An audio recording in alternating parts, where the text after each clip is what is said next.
राज्य में नुआ सरकार आसिबा परे आयुष्मान भारत प्रधानमंत्री जन आरोग्य योजना और गोपबंधु जन आरोग्य योजना एवं आयुष्मान वयो वंदना योजना लागू हो जाइछि। केंद्र स्वास्थ्य मंत्री जेपी नड्डा कटक ठारे यार शुभारंभ करथिबा बेले बेगुनियापड़ा प्राथमिक स्वास्थ्य केन्द्र ठारे यार सीधा प्रसारण कार्यक्रम अनुष्ठित होइतिला।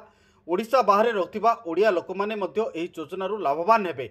एहा परि निःशुल्क माध्यमरे बेगुनियापड़ा ठारे अनुष्ठित कार्यक्रम में कवि सूर्यनगर विधायक प्रताप चंद्र नायक मुख्य अतिथि भाव में जोगदी एही योजना विषय लोकमानकु अवगत कराइछन्ति।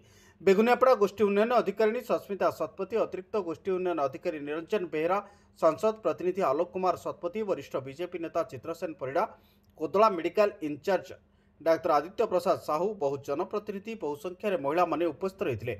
यह अवसर में किछि हिताधिकारी नूतन भाव कार्ड बंटन करा जायछि। आगामी किछि दिन मध्य समस्त हिताधिकारी मानकु उक्त कार्ड प्रदान करा जिवो बोली सूचना मिलिछि।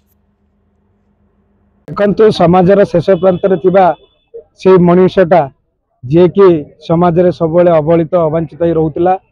आज दीर्घ दिन प्रतिज्ञा पर जो नुआ सरकार आसी, आज प्रधानमंत्री आयुष्मान भारत जन आरोग्य योजना लागू होती, जद्वारा कि कोटी कोटी जनता तार लाभ पाई। से वार्धक्य अवस्था जो मैंने 70 वर्ष होती, से गरीब बापाटा गरीब माटा ये योजना जोड़ी होती।